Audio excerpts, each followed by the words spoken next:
mention the Fargo South Bruins and your Shanley Deacons. At this time, we ask that everyone turn their attention to the pitcher's mound on the north end of the stadium.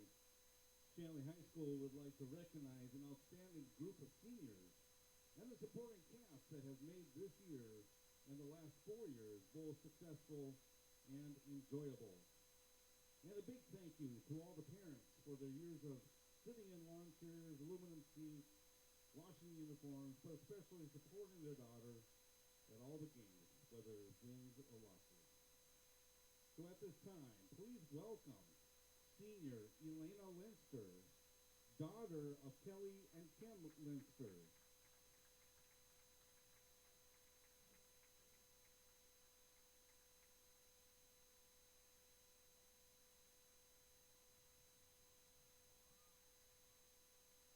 Please welcome senior Gabby Nelson, daughter of Dorian and the late Randy Nelson.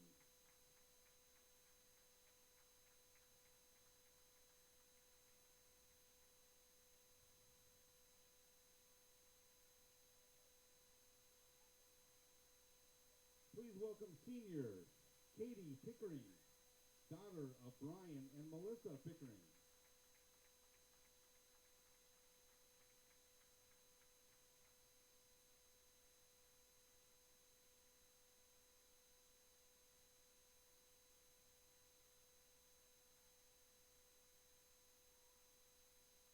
And please welcome senior Maria Sorensen, daughter of Mark Sorensen and Denise Sorensen.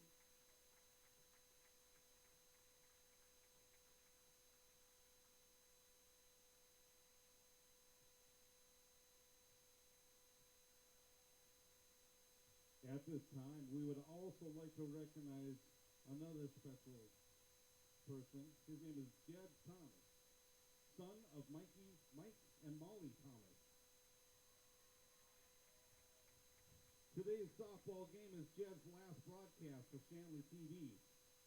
Jed has been the premier voice of Shanley TV for softball games and so much more, whether it's football, basketball, volleyball, graduations, know your faith, and so much more over the past 4 years.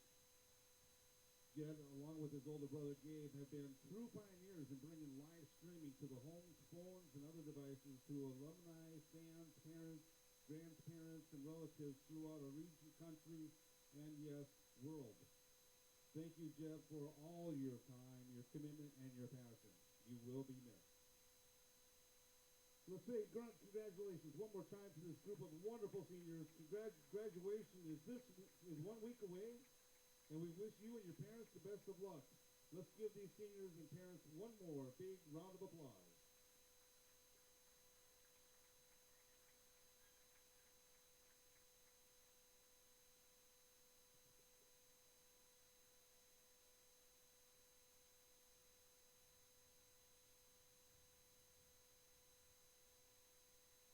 Shanley High School campus, which includes the stadium, is tobacco-free, so we ask that you please refrain from smoking on the school grounds. Also, because of the field turf, and we love it, sunflower seeds are prohibited in the stadium, which includes the bleachers and the field. Thanks for your cooperation on these matters. Concession stand and restrooms are located at the north end of the bleachers. Today's officials are Daniel Gunderson and Jack Luke. Today's officials, they have been registered by the North Dakota High School Activities Association and have been selected for their demonstrated ability. Please support our game officials in administrating the rules of the game in a respectable manner. And now for your starting lineup, starting with the visitors from Fargo South. Designated player, number 2, Sam Hasselson. Playing in right field, number 31, Kylie Spike. In center field, number 12, Brooklyn Klein. In left field, number 16, Mackenzie Schroeder. At first base, number 6, Maggie Boise. At At second base, number 8, Madeline Esterby. At third base, number 7, Chloe Bry. At shortstop, number 3, Addie Wagner. Catching for the Bruins, number 11, Paige Stroer. And pitching, number 15, Christy Torgerson. The head coach for the Bruins is Molly London.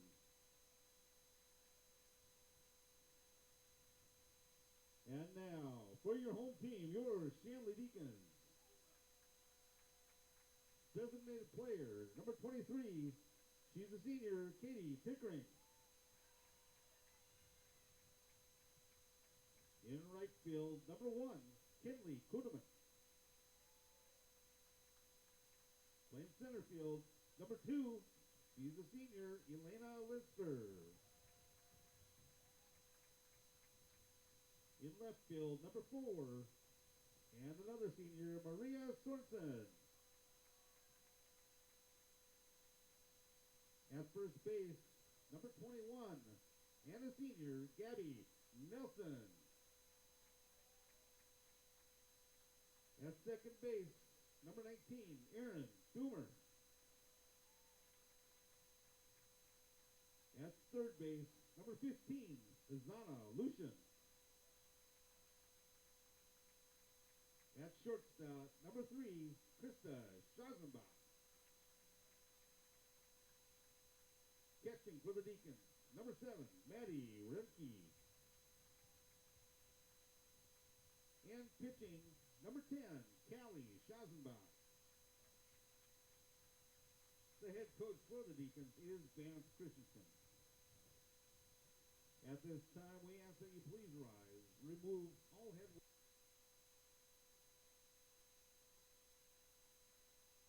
for our national anthem. In the name of the Father, and of the Son, and of the Holy Spirit, amen. Thanks and praise be to you, God and Father of our Lord Jesus Christ, who has bestowed on us in Christ every spiritual blessing in the heavens. And we thank you for the great blessing of being gathered together here today for this contest. As always, we ask you to be with us and watch over us, bless us. Keep the players free from injury and harm. Allow them to play to the best of their ability. Reward them for their efforts. May they enjoy the contest here. And let everything we think, say, and do give you great honor, glory, and praise. And on this very special day, we ask you to bless the parents of the players of both teams. Reward them for their dedication, their devotion, their support, and of course their love. We pray all this in your Son Jesus, by the power of your Holy Spirit, you are God forever and ever. Amen. In the name of the Father, and of the Son, and of the Holy Spirit. Amen.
From Cichy Stadium in Fargo, North Dakota. Good afternoon, everybody. I'm Jed Thomas, alongside of my partner, Shanley teacher, Mr. Finch, as we get set for North Dakota High School girls softball action as the Shanley Deacons get ready to take on the Fargo South Bruins.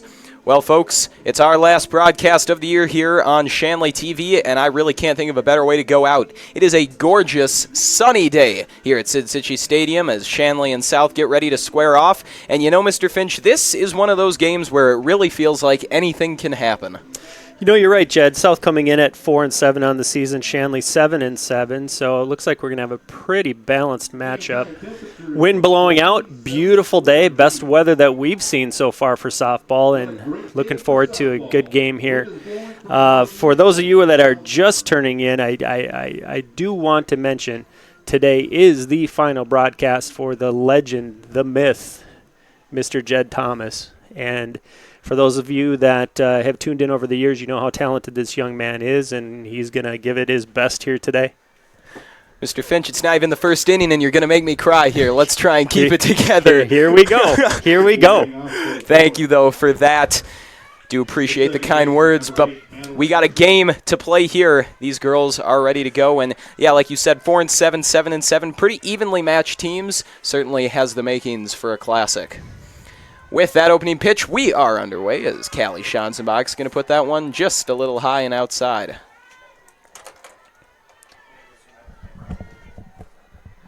Schanzenbach, absolute workhorse pitcher here for Shanley as she gets a big swing on that one. Madeline Esterby taking a big shot at that pitch, not paying off.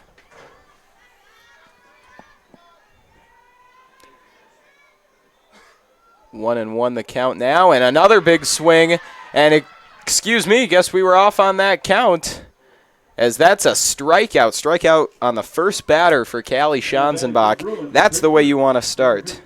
Yeah, I only had 2 strikes on that one too, Jed, but we'll take it. Schanzenbach starting out sharp on the mound today.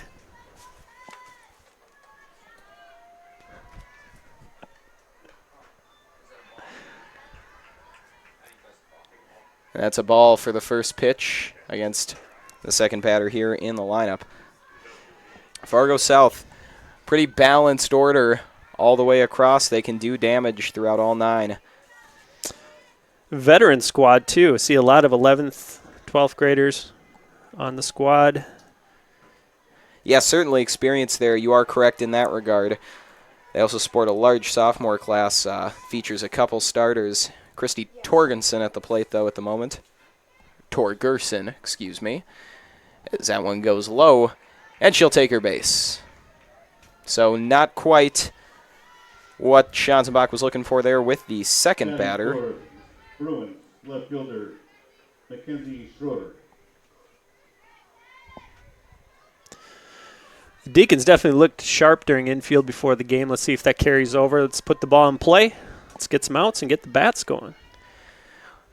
Well, you know, one key for Shanley that's really been an area of struggle throughout a lot of the season is limiting the errors, you know, in their fielding, in their defense. They've been burned a few times, making some critical mistakes both in the outfield and the infield. As this season goes on, it's important to really try and iron those out because the teams that can limit those often find the most success in the postseason. Yeah, that's very true, Jed. It seems like in fast-pitch softball, you know, pitching and defense is the name of the game. If you can put the ball in play, that's one thing, but picking up the ball, throwing it, that seems to be, at least for this season, that seems to be the difference in wins and losses. Certainly, I would have to agree with that. 2-1 the count, 1 out so far here. And that one finds its way in, it appears. As it looks like we may have a runner thrown out at first. Did she make it back in time? No, she did not. How about that? Torgerson is caught at first. What an excellent defensive play. You know, we talked about limiting the mistakes, but how about making plays happen for this Shanley defense? Great heads-up play there. Way to be alert. This one's going to be popped high up into the air, and it'll fall foul. Good effort down the right field line. That ball was just simply uncatchable. 3-2 count here. Let's come up with the pitch. Let's see if Schansbach maybe goes with a changeup on this pitch. Take a little off and get the swing and the miss. Low on that one. And so she'll take her base. Not the pitch Schansbach was looking for there.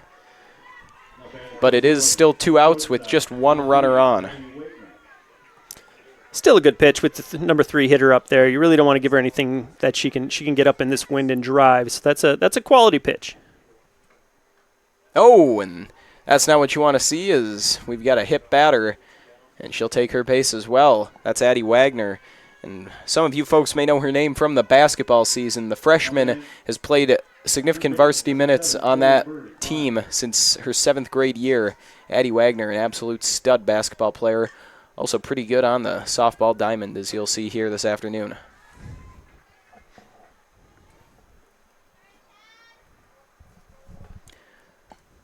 Deacons looking to close out the top of the first here with minimal damage.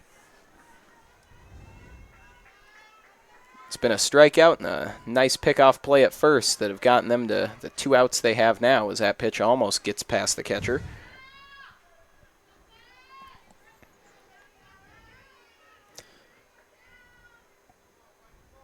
Schansbach on the windup, and that one's inside for the strike. That's one thing I don't think we've talked about enough this season, Jed, is the defense of Maddie Remke behind the plate. Very, very solid. Very little gets past her. Moves laterally easily behind the plate to get in front of some of those balls that are in the turf. And you know, it's all the more impressive when you consider how much of an improvement she's made from last year to this year. You know, Remke was thrust into that starting role last season and did a nice job, no doubt, but she had her struggles. And Callie Schansbach not having many struggles here this afternoon. She picks up strikeout number 2, to close out the top of the first there. Great way to start senior night here for the Deacons. Let's see if we can get the bats rolling.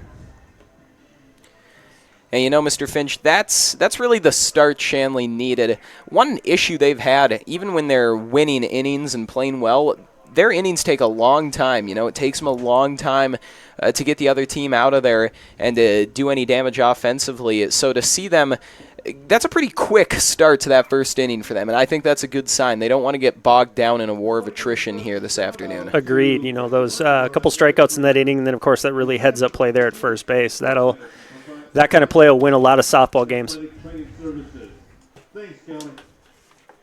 So we will get our first look at the Deacon bats, and we would be remiss if we did not mention the play of Gabby Nelson. She has been an absolute all-star for Shanley and then some so far this season.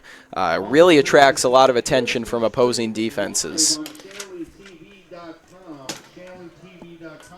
You know, you are so right. She's just such an impressive young lady up there at the plate, swinging with purpose, swinging with a plan. And a true veteran. What is this? Her 6th year in varsity softball. Incredibly impressive young player and a very impressive student athlete. Certainly, and very fitting on senior night to talk about her and the talents of these other seniors. You know, it's not a super veteran-heavy team, but a lot of their key players are seniors. You know, you look at Nelson, who really everything speaks for itself there, as Nelson. Well, there's not much more you can say about her. But also, you got to talk about Maria Sorensen and Elena Linster. Those are 2 names that really need to be addressed. Linster, she's been arguably the second best player for the Deacons this year. You know, she's done a lot of damage with her bat. Excellent fielder. Really reliable from that shortstop position. Agreed. Just really consistent and solid at that shortstop position. And between her and Gabby Nelson, they very much hold down that infield and provide some leadership and guidance out there. Coaches on the field, very much so. And then you mentioned Marie Sorensen too, just a stellar all-around athlete. He's had a great career athletically and academically here at Shanley. Yeah, you know, you make a good point. It has been a great career. She was named the Senior Athlete of the Year for Shanley. The female Senior Athlete of the Year, Maria Sorensen, 3-sport athlete between cross-country, girls hockey, and softball. As we see our first pitch here of the afternoon, and that's going to get past the catcher. Pitching is Christy Torgerson for Fargo South. And, all the more impressive about Maria Sorensen's win as Senior Athlete of the Year, she did it through some pretty non-traditional sports. Those aren't always the ones you hear about. Maybe they don't get the most attention, but excellent athlete all around, and, yeah, pretty earned victory, I'd say. Yeah, agreed. Again, some of those sports that maybe don't get the notoriety of others, but definitely put in the time. Hockey as well is just countless hours on the ice, skating and perfecting that craft. One of the most difficult sports to master. And certainly, there is a correlation, or at least in my unscientific opinion, I've always thought there's a correlation there between hockey and baseball. It's a lot of hand-eye. I mean, a stick and a puck, a bat and a ball. It's fairly similar between the two sports, requires very good hand-eye coordination. Certainly very good cross-training between those two. You're very right. I always thought that, the amount of movement in the batter's box to adjust to a pitch was very similar to that of, a quality slap shot. The timing, adjustments with the legs and the body to connect with it properly. I think there's a lot of mechanical pieces that are quite similar. Certainly is. Right now it is Maddie Remke leading off for Shanley. Not the traditional leadoff batter they go with. It's often Elena Linster because of her base running ability. But I tell you what, Maddie Remke, she's certainly earned this spot, no doubt about it. She's had a very nice year. We were just talking about her playing so well defensively at catcher, but she's also been a great bat for these Deacons. And just as I'm saying that, she knocks this one deep into left, but it's well foul. Solid contact made, however. Yeah, excellent job keeping her hands behind that ball. If you notice, she was kind of out on her front foot on that swing, but she kept her hands back and kept the bat in the zone and was able to make contact with that. Now we just got to straighten it out a little bit, and that would have been a base hit.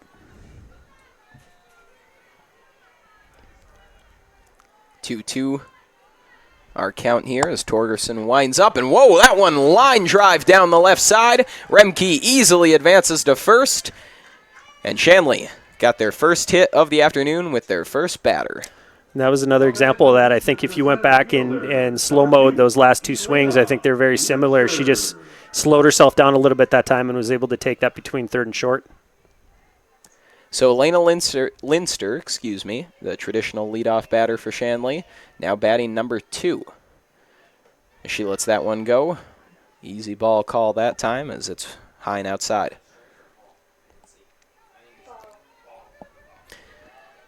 And Linster, as much as we talk about her speed, she can really send the ball flying. She's got some power as she knocks this one off the top of the bat, high in the air. And Addie Wagner with the error, trying to chase that one down. But a solid recovery made as Remke is tagged out at second. Wagner did an excellent job chasing that ball down. She didn't lose it in the sun. Unfortunately for her, just could not get it all in the glove. However, a nice recovery made to throw out Remke. A great job to stay with that play. You didn't get the initial catch, but again, stay with the play, knowing where the runners are. Was able to make a play on that. Good job at Fargo South. So here is Gabby Nelson. Been a lot of talk about her, and rightfully so, as she takes a swing at that one. And my gosh, I think the breeze from that may have blown the catcher back as the ball found its way past the catcher. And I tell you what, Nelson, she takes the big swings, and more often than not, she seems to connect. She is not messing around up there tonight, Jed. That's for sure. Meanwhile, as that pitch made it past the catcher, Linster was able to advance to second, as this one's knocked up in the air by Nelson. And she's just a hair off on that ball right now. But she knows the wind is blowing out. It is perfect conditions to crush one, maybe, just maybe, all the way out onto Bishop's Boulevard. And I think if Gabby just takes a little bit off that swing, she swings hard enough and is fundamentally sound enough that if she makes contact, it's going to go. Here's the windup from Torgerson. Nelson letting it go high. Good vision on the pitch.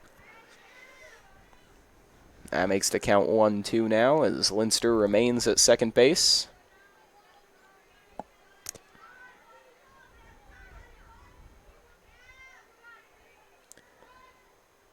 And there's what she was looking for. Towering blast from Gabby Nelson.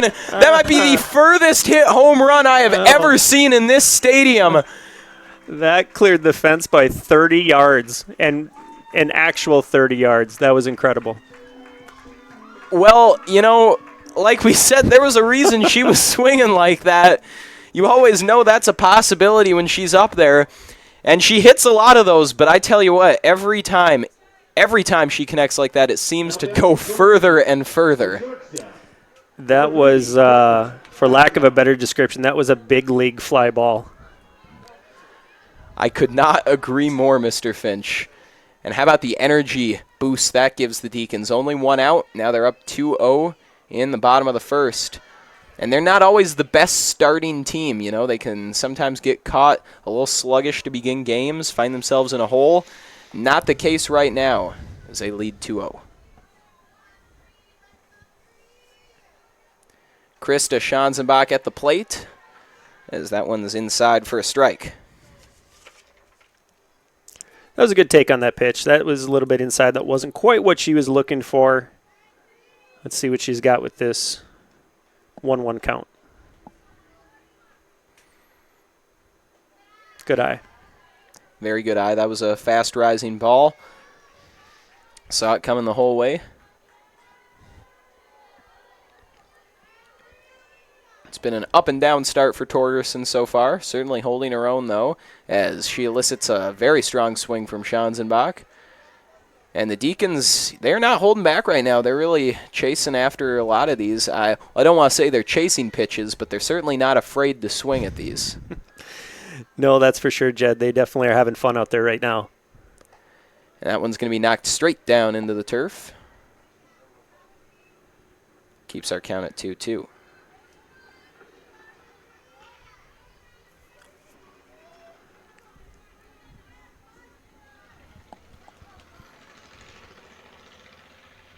Torgerson taking her time on this one.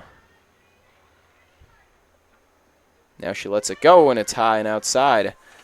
Full count now for Krista Schanzenbach. And still just one out for the Deacons. They're looking to do more damage here in the opening inning.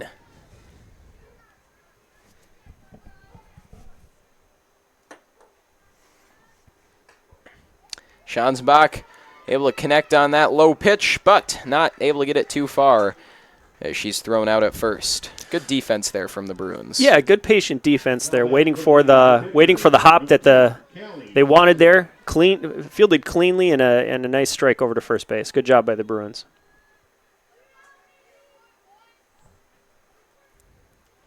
So Callie Schanzenbach, the pitcher, of course, for Shanley, lets that one go for a ball. And this is a more traditional Shanley inning right now. The start of this inning, very fast. They got South out of there quick. But this one's taking a little longer as Schanzenbach puts that one into the ground, and an error is going to keep her safe at first. Had that ball been corralled, Chloe Bry probably could have thrown her out at first, but instead, Schanzenbach survives. Great job hustling that one out down the line. You never know what's going to happen in that case. We'll take it. So Maria Sorensen, the other senior we talked about, up to the plate. Deacons making it through a good chunk of their batting order here to start off.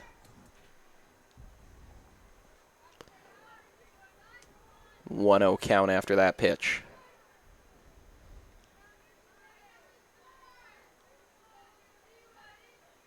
Sorensen looks for the bunt, then backs off. Schanzenbach taken off and an error at second. Going to keep her safe.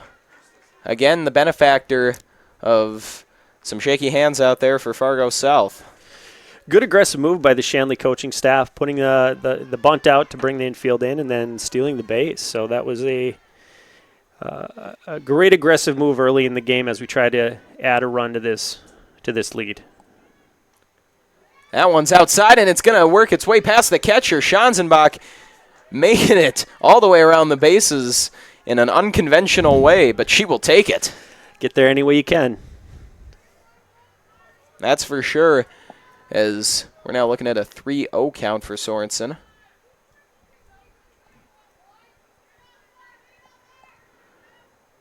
And Torgerson puts it high. Yeah, I think that's going to be 3-1 now. I wasn't too sure. We did have a strike, I think, earlier on the bunt attempt. In this count, you really want to pick a zone. Where do you want that ball to be? If it's in that zone, swing away. If not, that definitely was not it. And so Sorensen picked the correct zone, doesn't swing at that one, and gets ball number 4. She takes first. Now batting for the Deacons, designated player, number 23, Katie Pickering. Katie Pickering batting now for Shanley, and Deacons got to be happy with who they've got up at the plate. They're towards the back of their batting order, but this is who you want with runners on first and third. Pickering packs a punch with her swing as Sorensen makes it to second. That ball is loose in the outfield, and we've got another runner scoring for Shanley. Sorensen even threatened for home, but she'll be content with third. And I tell you what, Pickering hasn't had to do any work already to bring one batter home. No, again, the Deacons really taking advantage of their speed on the bases and making things happen. That's great to see. Fargo South probably just wanting this inning to end, as it has been very rough error-wise. Line drive straight to Wagner, and Pickering will be thrown out at first. That's... Oh, go ahead. I was going to say, that was great contact on that ball. She just happened to hit it right out of fielder. Sometimes that happens. That's exactly what I was going to say. You saw the punch we talked about, but it just didn't quite connect on the right part of the bat. And again, just good positioning by Wagner. Unfortunate placement of that ball for Pickering. How about that first inning, though, for Shanley? I mean, that's about as well as that can go, Yeah, I think that might have been the best all-around inning we've seen so far this year, Jed, and it was fun to watch. Again, I'm always impressed with how much fun the girls are having. Win or lose, they seem to really enjoy being out there in the field. But I think every one of them would tell you winning's a little bit better.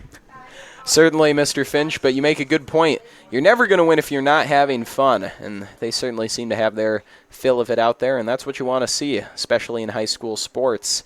And so, folks, we do have a little break in the action. We'll take a minute to remind you that Shanley TV is made possible in part by the Shanley Athletic Club and their generous members. Check out their website today at shanleyathleticClub.com to learn how your membership contributes to Shanley TV, the Deacon Den, and many other student-athlete needs. While you're there, be sure to renew your annual membership by clicking the Join Now button or become a member if you're not one already. It's easy to become a member and anyone can join, so sign up today. The Shanley Athletic Club, taking Deacon Athletics to a higher level. So the Deacons break their huddle at the mound there, going back on the defensive. And Maggie Basie is the batter here for the Bruins to start. First pitch from Schanzenbach comes in low. Well played, though, by Remke, the catcher.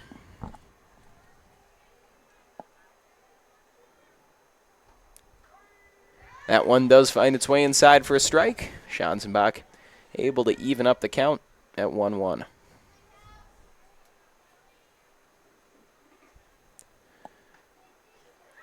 And another strike for Schanzenbach. Gets the swing and gets strike number 2. She does have 2 strikeouts already.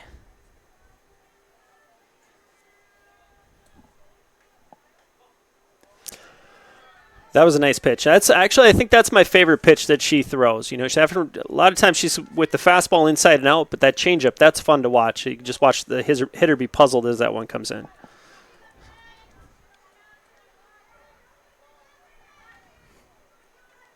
Well, we're looking at a full count now. In the top of the second, Schanzenbach with the windup, and that one's fouled back. Basie was off to the races there for a moment.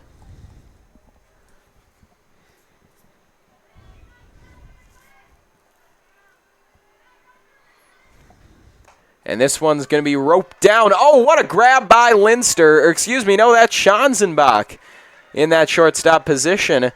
Unfortunately, she can't quite make the throw in time. But I tell you what, that's a really nice grab that may have saved that from being a double. Yeah, great effort stretching out for that ball, keeping her eye, knocking it down, and again, definitely held her at first base.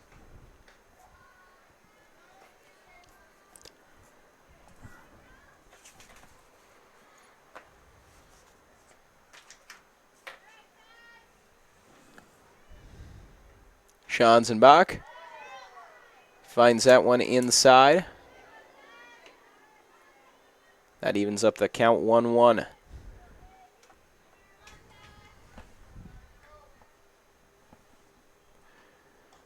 Schanzenbach able to get another swing. And, I don't know if South's being a little more aggressive or if Schanzenbach's just pitching that much better this afternoon, but she is getting girls to bite a lot more than she normally does. Schanzenbach puts it low, but that one bounced before the swing, they'll say.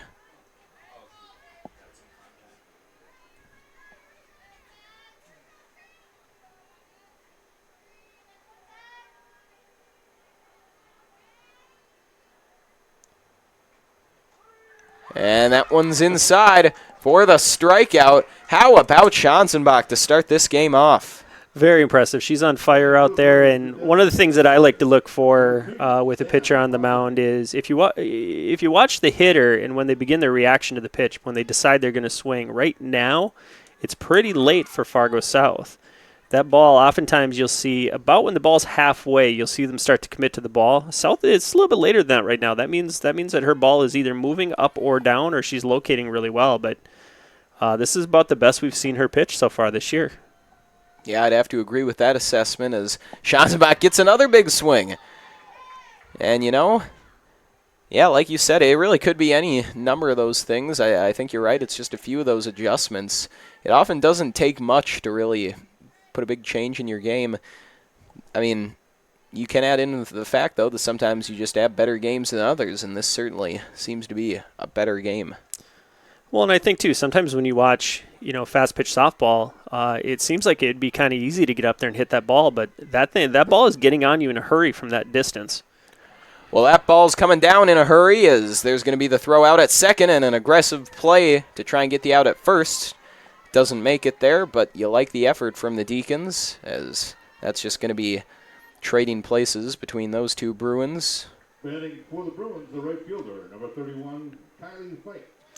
The sharp defensive play by the Deacons there, attempting to turn two. A little slow on the turn, but they'll get there. The more of those opportunities they get, they'll get one here shortly. Well, already I feel like they're fielding much crisper than they normally do as Schanzenbach gets another big swing. We've seen a couple really nice plays that just normally aren't there for them. Schanzenbach gets another swing. Makes it an 0-2 count with 2 outs now.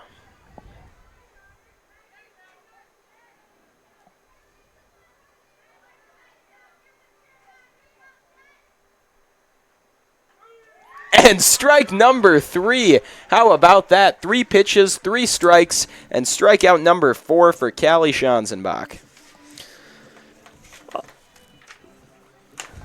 Yeah, I don't even really have words for that. That was impressive. Again, I mean, right now she's in total control out there on the mound. And again, when you look at the reaction of the South hitters to the ball as it pitched, right now it's just late. Yeah, I mean, you really said it best. There's not a lot you can say other than the fact that she's just pitching really well. Things are working for her. She has made some of those adjustments you've talked about. And, yeah, things are working out quite well for Schanzenbach and the Shanley defense. Have not allowed a run yet as they gear up for the bottom of the second. Well, I'm going to step in for a second here, Jed. I know I'm the color guy, so I'm going to roll with this. So what I want to know, I want to know what some of your better memories are with Shanley TV. I want a couple stories here. I want something that maybe I haven't heard before. Well, you're putting me on the spot here, but no, I appreciate it. Give us a little entertainment in between innings. Absolutely. Well, I'll tell you what, I can think of one time. For those of you at home who remember, maybe not many of you remember Lane Hallock. He would have been a senior my freshman year, the first year we did Shanley TV. Lane called mostly basketball, and he had a great idea during the basketball season to fill time. He wanted to do On This Day in History, and when he said it, we all assumed, On This Day in Sports History. In fact, some of you maybe heard me do that. I've tried to do it every once in a while. And so Lane gets up there, and he goes on his phone, and we think he's going to come up with some sort of sports history fact, and instead it's just a general history fact, and in the middle of the game he just chimes in with the fun fact that on this day in history, in 17 whatever, Maryland ratified the Articles of Confederation. And that elicited quite the reaction from all of us around him, but that was Lane's charm. That's one of my better memories of Shanley TV. You know, that's a good fact. I will remember that, as will the audience today. I certainly hope. Wow. First one that came to mind, Mr. Finch, yeah. For those of you that know Lane Hallock, though, I don't think any of you are surprised. That's just kind of who he was. You keep thinking. We're going to go back to that between innings for sure. I look forward to it, as it's an 0-2 count to start off here. Deacons look to continue some serious offensive success from that first inning. The pitch from Torgerson, and this one's roped down the middle. Going to split the gap between center and left. Now coming around, it's looking like a double, and that's where she'll stay. Beauty of a double that time from Aaron Drummer. That was about as hard as a ball can be hit, right to the gap, that all the way to the wall. And, in fact, that ball was hit so hard that second was as far as we could go. A little bit slower. That might have been a triple. Indeed, it may have, as now Kinley Kuhneman comes up after that double blast. Nice leadoff hit, though. Good way to start the... And Kuhneman going to stick with her bunt strategy that she likes. You know, it's growing on me, Jed. It is, I think. Well, we have seen it work. When she is able to connect, she executes it very well. Absolutely. And I do want to make a correction. I'm sorry, that is not Aaron Drummer. The ponytail was in the way. That is Azana Lucian. Ball that gets one, away. Got past the catcher. Lucian advances to third, and there you go. The fielding errors continue here for Fargo South, and they're really starting to cost them.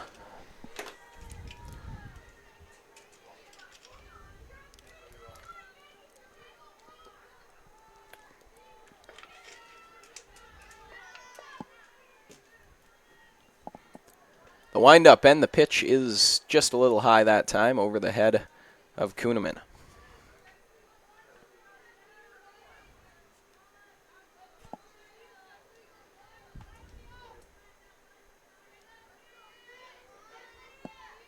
Torgerson takes her time, and Kuhneman chases after it with the bunt.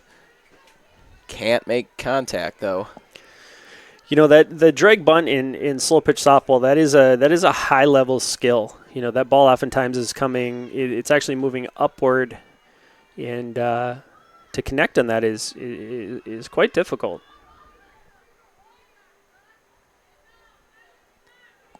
Two count. Kuhneman charges forward. That one works its way past the catcher, but not too far. Lucian will have to stay at third.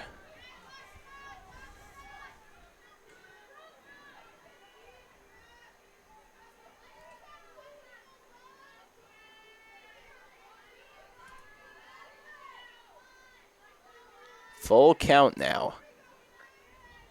Kuhneman likely going to stick with the bunt, and she does make contact. Not going to make it to first, but the sacrifice bunt does bring the runner home. And there you go. Great work by the freshman batter. And great base running by Lucian on that play. Actually pausing to force the throw to first, and once that ball was on its way, she continued home. But nice base running there to not get caught stuck between third and home. Great fundamental base or softball by the Deacon ladies today.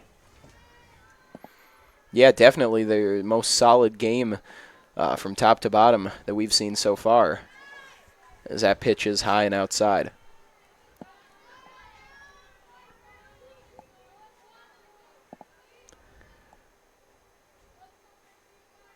Torgerson likes to take her time with some of these. Size up the batter, and you can see why. She likes to think about the pitch, and that time it works out for her as it's in for a strike. I thought that was a strike. I'm not sure. I thought it was a strike. 1-1 the count. With one out here, off the sacrifice from Kuhneman as Torgerson just gets that one inside for the strike. that's a nice little string of pitches there for the junior. Definitely. She seems to be settling in a little bit there. You know, right now 4-0. If the Bruins can get off the field here. We've certainly seen teams come back from a lot more than 4-0, especially with this much game left. You know, in a lot of ways, this reminds me of some Shanley games this year. Some fielding errors, a slow start, and we know how Shanley's been able to turn games like that around. As now there's some nice contact made straight to the third baseman, though, and an easy toss out at first. That's the sort of sound fielding you want to see if you're a Bruins fan. That's a sharp defensive play by the Bruins there. It's about as clean as you can do it. Now batting for the Deacons, center fielder, number 2, Elena Linster. Elena Linster, second in the order. She's coming back through. Staring down 2 outs, but she does have some power and the wind at her back. Torgerson goes low. Linster crushes this one into left. Is it going to make it over? No. It bounces into the fence. Linster will round second, looking to turn this into a triple, and she easily does. Elena Linster, the combination of power and speed, gets her to third. You know, that's experience on that hit, too. You noticed as she rounded the bases, she never broke stride, kept at top speed all the way around second base. She knew that she was getting 3 bases on that. Number 21, Gabby. Yeah, and you make a good point there. It's so important to commit when you make that decision, whether you're going to stay or keep pushing. If you hesitate at all and you go for it, the chances are you're going to have some trouble. You're going to lose a lot of speed and you might get tossed out. So good work there by Linster to just pick a decision and go with it. Now, it does look like we're going to have a powwow here at the mound. See what Fargo South does. See if I'm doubting we'll see a pitching change this early. Probably just a conference to try and settle things down. Between a couple hits off of Torgerson and a few of those fielding errors, coaching staff likely just wants to settle things. Agreed. And with Gabby Nelson back up, it's another opportunity to talk about her and her career here at Shanley. And really my first opportunity to watch her play has been this year. It's been a pleasure. When she's up there, I think I said this during the last broadcast, you just expect her to get a hit. She reminds me a little bit, she'll probably be offended when I say this, but she reminds me a little bit of like a Don Mattingly or Wade Boggs back in the 80s. You just knew one way or another, or a Tony Gwynn. You just knew that one way or another she was going to get on base. So hopefully I don't jinx her here. Well, I think you certainly have a point as she takes another big crack at a pitch. Everyone definitely holds their breath when she gets to the plate because you know what she's capable of, and we saw what she's capable of in her last at-bat. Brings the crowd to their feet. Nelson with another big crack, and again, the ball gets past the catcher to bring a runner home. That is the second time in as many at-bats that we've seen Gabby Nelson do that, and I am convinced that it is just the sheer force of that swing driving the catcher back. I was just going to say, if I was the official scorer for this game, I don't know how I would rule that, but you should receive an RBI for swinging that hard. I could not agree more. And Nelson cracks that one straight into the ground, and it takes a deflection off of her. She's just a little off right now. If she gets that timing down with the way she's swinging, we could very well see another bomb like we saw in the first.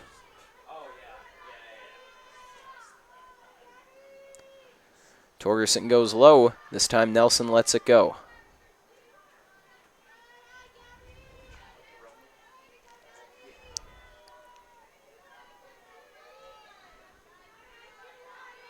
The senior steps back into the box. Torgerson thinks about it. Here's the pitch. Nelson just gets a bit of it, goes straight to the first baseman, and a little trouble getting around that time, and I think they actually say it's a foul ball. Yeah, I think a little bit of confusion on the play. The first baseman for Fargo South maybe didn't know exactly where she was when she picked that up. She applied the tag, and that's what you should do until you get a call from the umpire, so good play all around. Yeah, good work by both girls to just keep playing through it. You never know. You can assume something's going to happen, but you're never quite sure, so you just want to keep it safe, play it safe that time. That's what both of them did. Gabby Nelson doing everything on the field, including adjusting the field itself. Here's the pitch from Torgerson. Nelson blasts it straight down into right field. That'll be good for a single. And boy, that had a lot of power on it, just not the height. It makes you wonder if maybe she doesn't like softballs. She just hits them so hard. Just anger. Just anger with that swing. Great way to let out frustration, you know, if you're ever stressed out during school, any problems going on, just let it out into a softball. Just join softball. Great promotional pitch for the softball team there as Torgerson has this one roped down and splitting the gap between a center and left, and that one bounces out. I'm not sure if that went over the fence. I think it went through it. Yeah, maybe. I do too. But either way, Krista Schanzenbach is going to get the double by rule, I would imagine. That's gonna save a run for the Bruins there because Gabby would have scored on that play. Yeah, they're awfully lucky with that one. And now the pressure's on Callie Schanzenbach. Don't want to leave two batters on.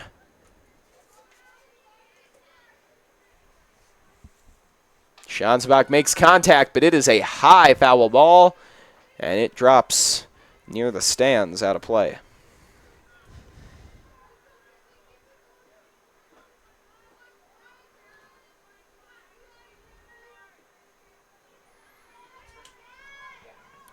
Schanzenbach steps back in with an 0-1 count and 2 outs here in the bottom of the second, as that one just finds its way in for a strike. 1-1 now.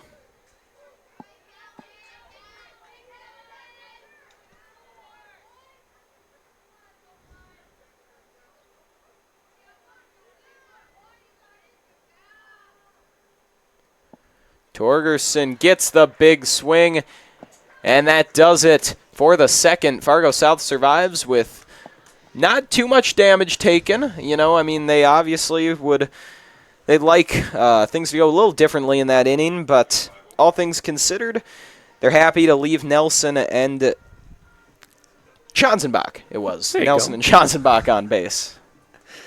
Yeah, agreed. And again, the wall, the fence out there, the gap in the fence maybe saved a run for the Bruins there. Keep this game at 5-0, 5-0. Keep it interesting. So let's see what the Bruins can do here. And, Schanzenbach today, definitely is on her game. We've mentioned that a few different times. She's locating, she's changing speeds.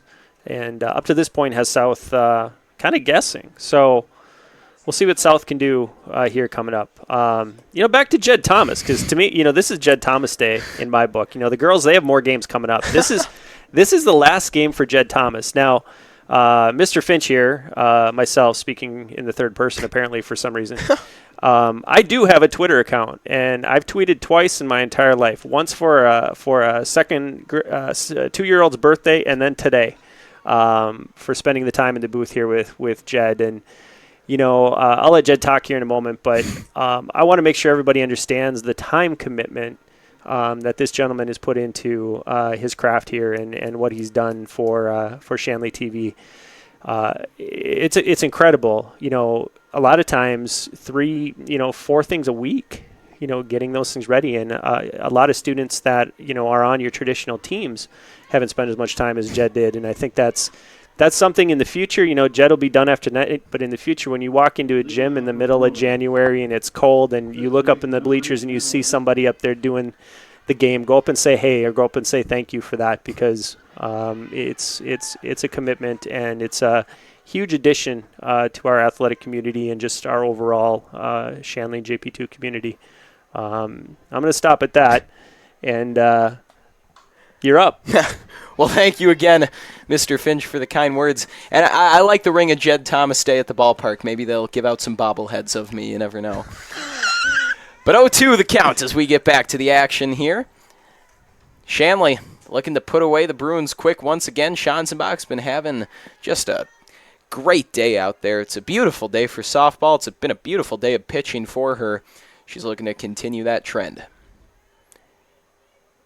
1-2 the count now and make that 2-2 as the last 2 pitches have been just a little outside.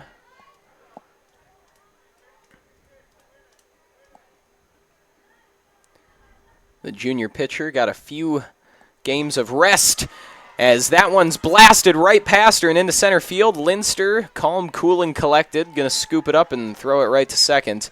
But that's a nice single there, and a good start to this inning for Madeline Esterby.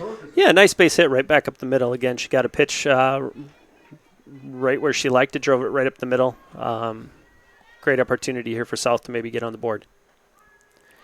And Schanzenbach starts this at bat off with a strike. And, you know, the last 2 innings, South has started fairly well. They've gotten the girl on base more often than not in the early goings. After that, though, is where they've had trouble, and that's when Shanley's been catching them. So we'll see. The start, not too difficult. It's closing out this, trip to the plate for the Bruins in this inning. We'll see if they can actually get some runs scored. That maybe is going to help. Oh, going to try to make the play at first. And that's a great throw and a great out made. I am surprised she didn't go to second with that one, though.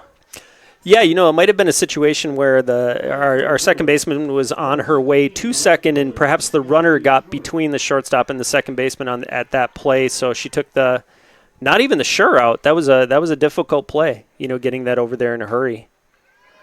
Indeed it was, as that one slips by, and now it looks like we got a Bruin headed home, not going to make it there, and that's a nice throw and a great adjustment by Remke. And, those are the sorts of plays. Obviously, that's a positive play for South, no doubt about that. They've got runners on first and third now with just the one out. But those are the sorts of plays where we often would have seen a wild throw maybe make it past the catcher, or maybe that grab isn't made in the outfield. So Shanley's doing a better job with damage control in this game than they have in previous ones. With all of that said, South is having just a fantastic trip to the plate here. Their offense looking to be at its absolute best. Schanzenbach still getting some of those strikes we've seen, but more contact definitely being made on this ball. Yeah, I agree, Jed. That defensive play in center field there to get that ball in quickly, and a very strong throw, to home. Again, kept that runner at third base, and for the time being has kept South off the board. So, again, easily the best, and we haven't done all of their games, but this is the best defensive game we've seen out of the Deacon ladies. Schanzenbach gets another strike with that pitch. She puts that one high, though, to make the count 1-2. These base runners for the Bruins are eager to take off.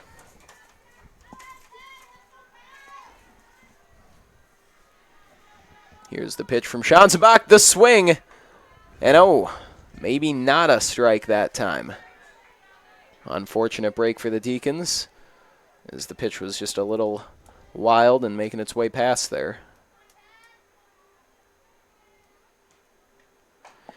And they might pay for it as contact is made. That ball's grabbed by Sorensen, thrown into Schanzenbach, but not before a runner does score for the Bruins. So some life from Fargo South. Again, good softball all around. That's a quality base hit to left field. Maria Sorensen picked that ball up quickly, hit the cutoff point, and at this point we have the double play still in order.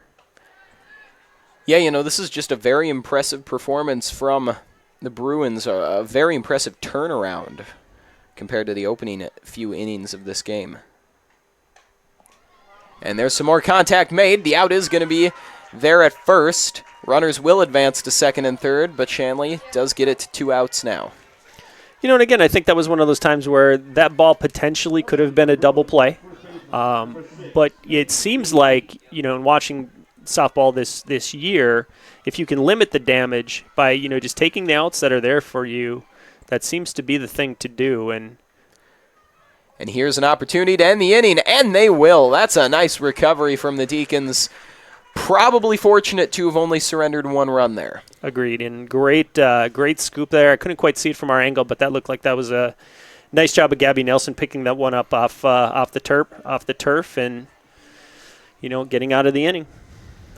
And again, South did get some more hits. They did score, but a fast inning. Their at-bats have just not been very long. It's either been a hit or a pretty quick strikeout from Schanzenbach. Those have been kind of the 2 options. Yeah, agreed. I think that's a credit to Schanzenbach and her pitching, and she's been throwing strikes and she's been on the plate. So either the Bruins have needed to put the ball in play or they've taken a seat.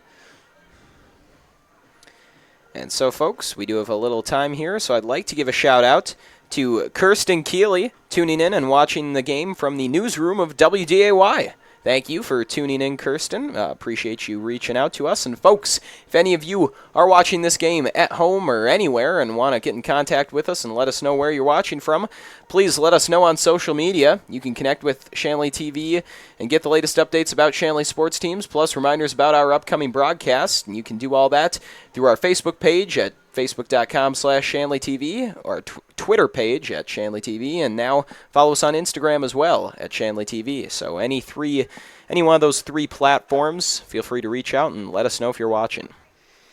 You know, and I think we should get back to Jed Thomas at Jed Thomas Day at Cichy Stadium. There you go. I got that out. One other thing that maybe we could touch on is a week from tomorrow night, Jed will be graduating from Shanley High School. Jed, do you care to share with us any of your plans for next year? I will be attending Concordia in the fall, so I'll be staying local. Not planning to do broadcasting in college as my major right now, but you never know. Going to try to keep doing some work with local radio and a few things, so I'll be around. I'll be around the business, but Shanley TV will be in new hands next year. Got a couple of great guys who everyone at home has heard throughout the season. Very bright future ahead. A lot of guys with a lot of talent coming up, as that's going to be a fast out at first. Sorensen has that one picked up off the ground by Wagner, and she throws that one over to Basie for the out. Now batting the designated player, number 23, Katie Pickering. Here's Pickering. Last time we saw her out, she just blasted one into the turf. Unfortunately for her, there was a Bruin standing right in front of it. And again, she makes contact. It is popped high in the air, though, and an out grabbed in foul territory. 2 quick outs for the Bruins. And boy, Pickering, even when she doesn't get on base, she just has an uncanny ability to at least make contact. Yeah, I don't think I've seen her either walk or strike out this year. It's always putting the ball in play in some respect. Contact made that time, but it's going straight into the turf. I believe that's Lucian.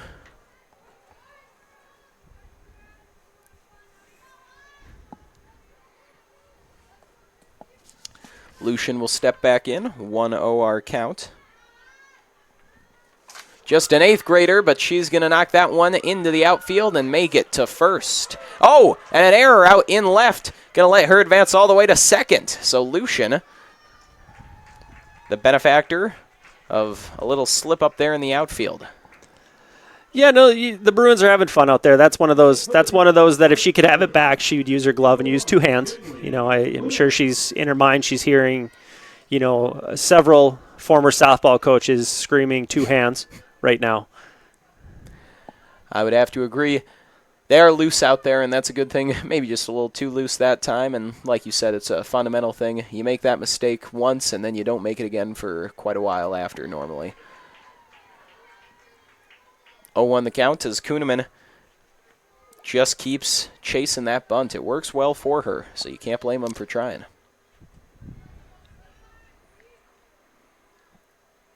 It is an interesting situation, though, looking at 2 outs. You don't really have room for the sacrifice with, again, the runner at second and 2 outs, so you got to make it on base with this bunt.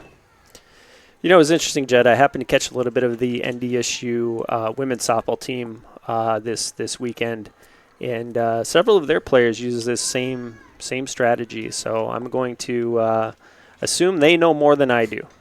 That's a fair assumption. Coaching staff probably a little smarter than us on that, and yes, she did appear to make it. That's why Kuhneman goes with the bunt. I mean, there you go. That's what we were just saying. They're smarter than us. They know their players better, and she's got the speed to make it there.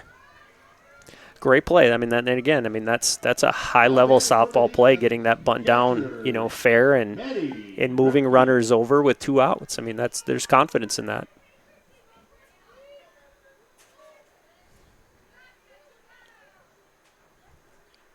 It's Remke at the plate as we're back to the top of the order. Torgerson with the pitch. Remke able to get that one through the infield all the way out to that left fielder, and she'll bring 1 runner home. As now Remke's on first and Kuhneman on second.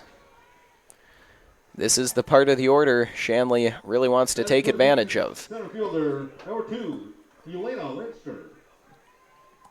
It's Elena Lindster now batting. Another conference at the mound for the Bruins. Understandably so, a very good start to this bottom of the third. Unfortunately, though, for them, Shanley has turned it on. And they've done a lot of damage here sitting on 2 outs for a while.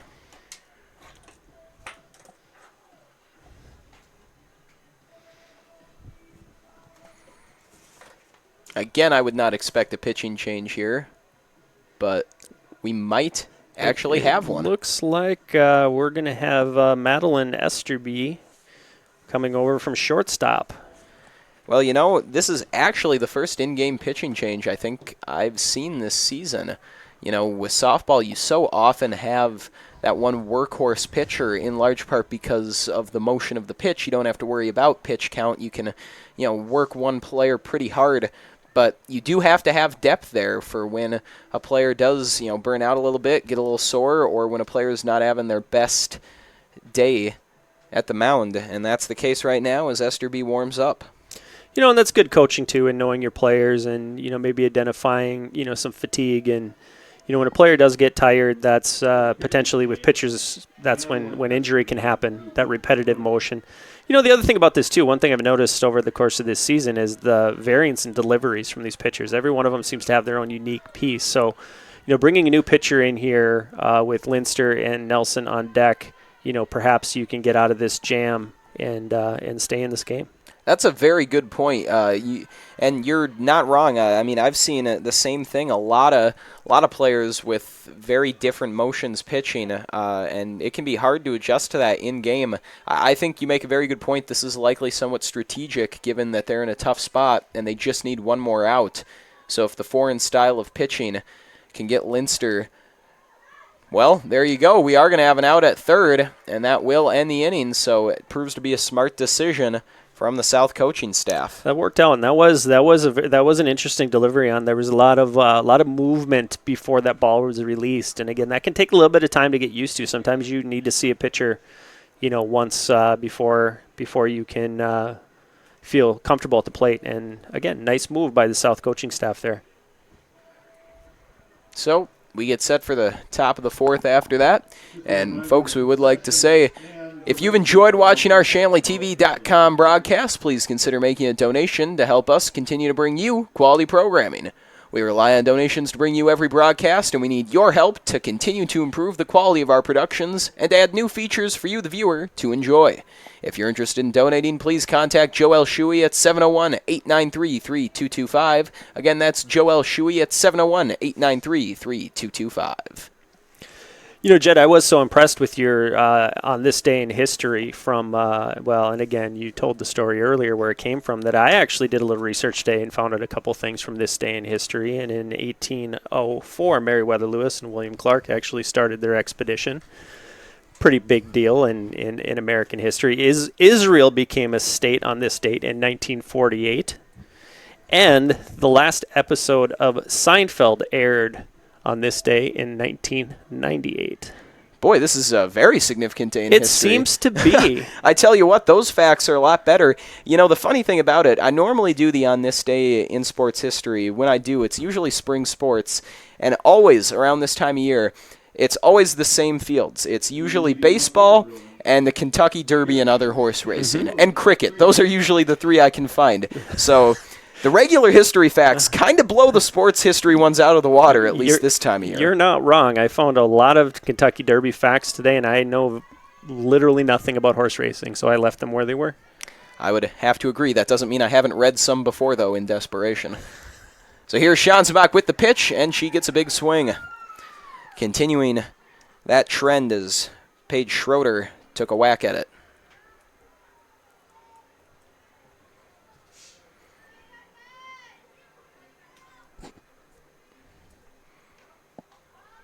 Schanzenbach outside on that one. Evens things up at 1-1 here in the top of the fourth inning. Another big swing. The timing just a bit off that time from Schroeder, and now it's a 1-2 count.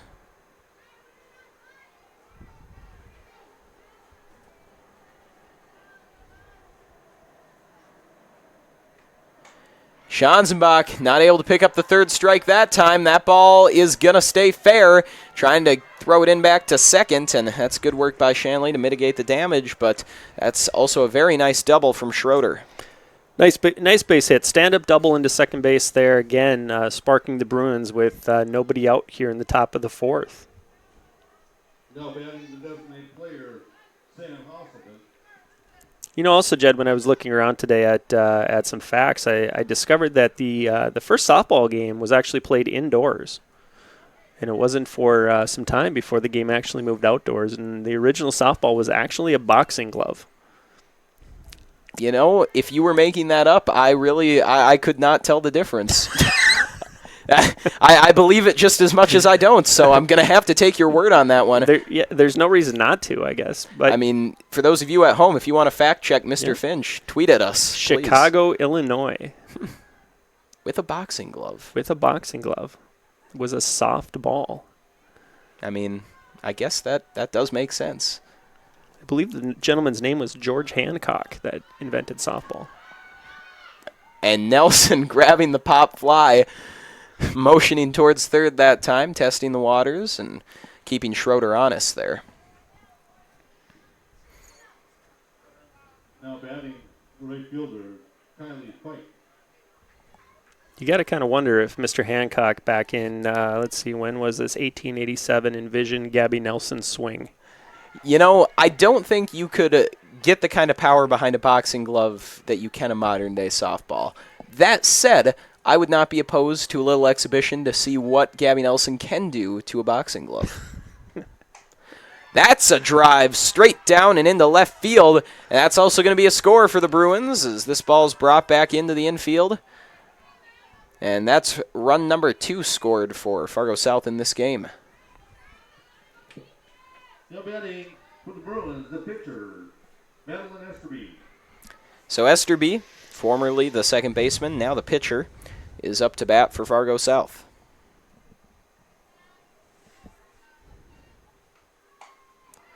More great contact made into center field. Oh, Linster with that throw slipped on her and went straight into the ground.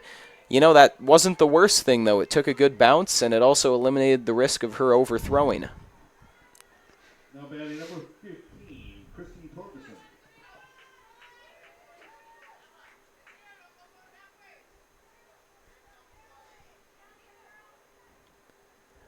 Torgerson, the former pitcher, now batting as Schanzenbach puts that one into the turf. Makes it a 1-0 count with 1 out here. You know, this is a big at-bat in the game here, Jed. South down by 4 runs here, 2 runners on, 1 out. You know, this is kind of a pivotal at-bat. We can go at this point for Schanzenbach. I think this is probably the biggest at-bat of the game. You know, I wouldn't disagree. It does feel like one of those potential turning points. It really will determine whether she can keep a lid on this thing or whether those early strong innings have gone away for good. 3-0 now, or 3-1, excuse me. Schanzenbach attempting not to load the bases here as this one goes into the turf. Out's going to be made at first. And that's what you want to see if you're Shanley. Yeah, again, collecting those outs, you know, one at a time. It's how you eliminate the big innings, and so far the Deacons have done a great job of that today. That would have been one of those times where maybe if we could have stepped on third and then thrown over, we'd be out of the inning, but easy for me to say from this far away. You know, I was thinking the same thing. I was kind of wondering why we didn't see that, but like you said, it's a lot easier to make those kind of observations from a chair in the press box than from on the field. 0-1 count with 2 outs. This at-bat perhaps just as important as the last, as 2 runners are still on here for the Bruins and in very good position.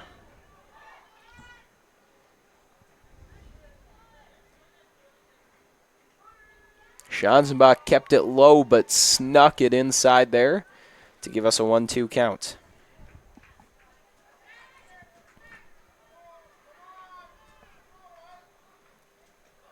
And that one's high for the ball, evens things up 2-2 with 2 outs.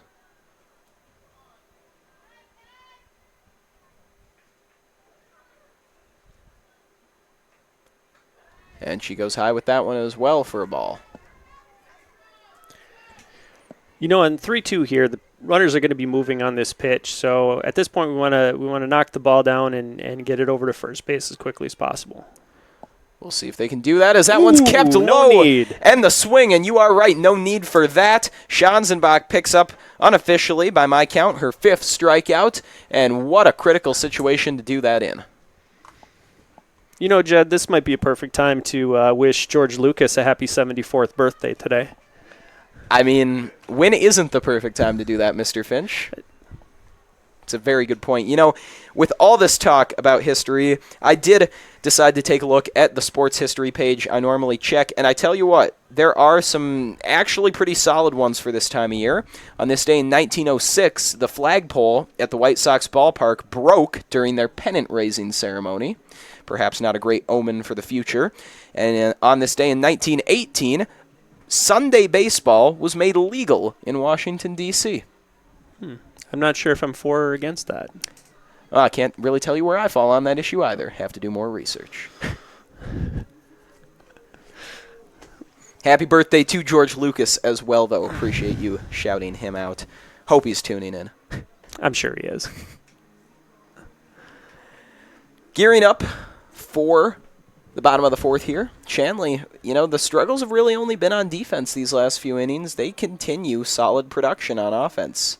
That said, they are going to find themselves in, well, it's a pretty good part of the lineup. I mean, you've got Nelson followed by the Schanzenbachs, although ideally, if you're Shanley, you want Nelson batting after a few girls get on base. Yeah, and at this point, I kind of hope somebody out there is alerting the Fargo South JV that is out on the 10-yard line in right field that Gabby Nelson is up to bat. Perhaps they should be wearing helmets out there. Wouldn't be the worst idea, as this wind actually looks to have intensified on the right field flag and almost stopped completely on the left field flag. So that could have an interesting bearing on the ball. Here is Nelson, and this is Esther B's first time facing her as pitcher in this game. Got to be a little bit intimidating as she lets that one go inside for the strike. That's a good start. You know, it does appear that Esther B does have a little more velocity on her pitches, so let's see if that plays into Gabby's 2-for-2 night so far. And there's Nelson trying to go 3-for-3, and she will as that one bounces over the left fielder. Nelson's going to round second and push for third. It's a race for third. Nelson slides. Oh, she got hit by that ball coming in, and she's going to get up and run home. And that ball ended up caught in the soccer net. But I think Nelson does score there. And that's an in-the-park home run. Yeah, I think we're going to score that. Again, we're not the official scorer, but I think we're going to score that an inside-the-park home run. Again, she made that happen by sliding into third, and the ball caromed away. We're going to call her 3-for-3 with 2 home runs. I like it. We've decided it. Don't forget those RBIs from the pitches getting past the catcher. Yes. It is done. We do have final say, of course. So here's Esther B. After giving up that home run to Nelson, and, you know, you can't feel too bad about it because you're certainly not the first girl to do that, and you definitely won't be the last. This is where it's critical, though, to try and recover.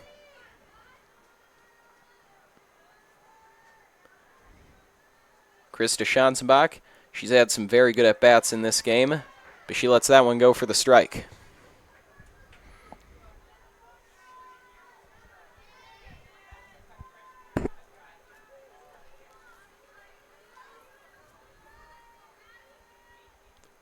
One count. Schanzenbach makes contact. It's straight into the turf. Going to be chased down and overrun Might have gone foul, though. Yeah, nice defensive play by the Bruins there to let that go foul. They really didn't have a play at first base at that point. So, again, heads-up play by the Bruins to let that one go.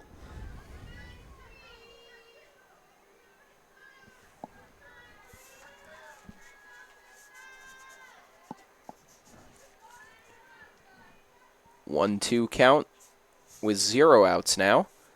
And Schanzenbach knocks that one up in the air. Oh, a diving play. Not quite made by the catcher. That would have been highlight reel material.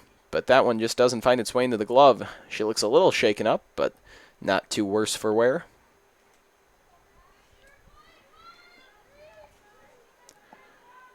No outs in this inning as of yet. Schanzenbach continues this at bat.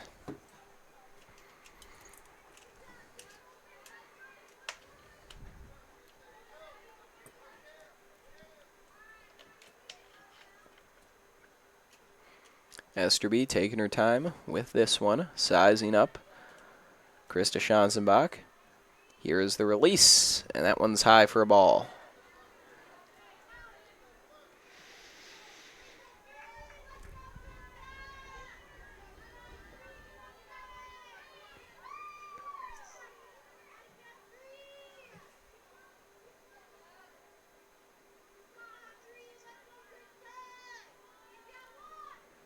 Two the count. No outs in this inning yet. And that one's outside. Full count now. And this is fairly important here for Esterby. It'd be great for her confidence going forward if she could retire Schanzenbach. Yeah, putting that speed on the bases, and we've got a number of girls coming up that can really motor around the bases. It would be nice for Fargo South to get this first out. Here's the pitch. And it's into the ground. Schanzenbach will take her base. Again, and this is an opportunity for the Deacons once again to get a little bit of aggressive, maybe move some people around, and really create some offense.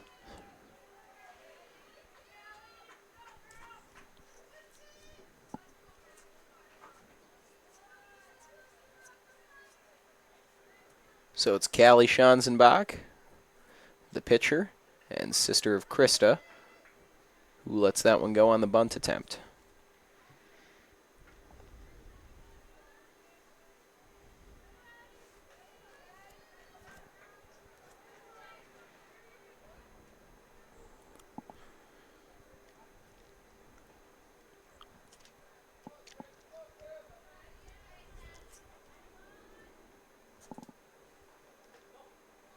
Oh, 1 count and make that 1-1 as that one's just outside.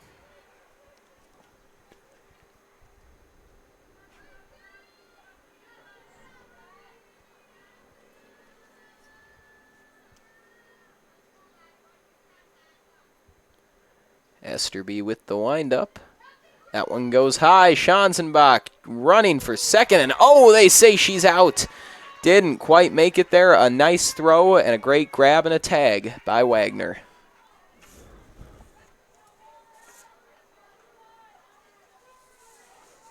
So that'd be Samantha Hazelton behind the plate. Very impressive to bounce back from that fall she had a couple plays earlier where it looked like she was maybe a little banged up to field that and make that throw to second base is very impressive. Good tough play behind the plate. That helps them pick out their first out of this inning. As Callie Schanzenbach continues this at bat.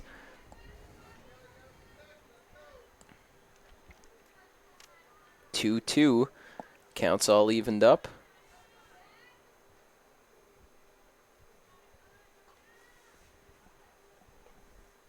The release from Esterby, and it's high.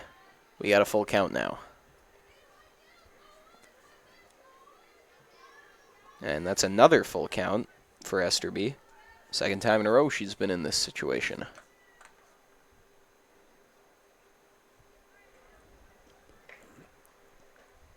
That one goes high, and Schanzenbach will take her base. In watching Esterby, she seems to be more deliberate on the mound, more time in between pitches, and that seems to definitely have slowed the pace of the game. So, we'll see how that plays out as we move forward. Yeah, that's definitely true. She really likes to size up her batters and takes a little while in her windup. It's working okay for her so far.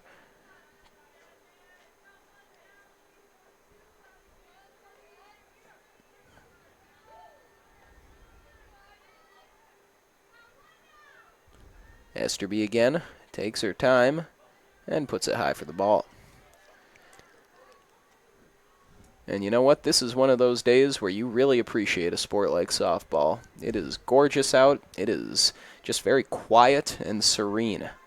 No game quite as relaxing as softball or baseball in that regard.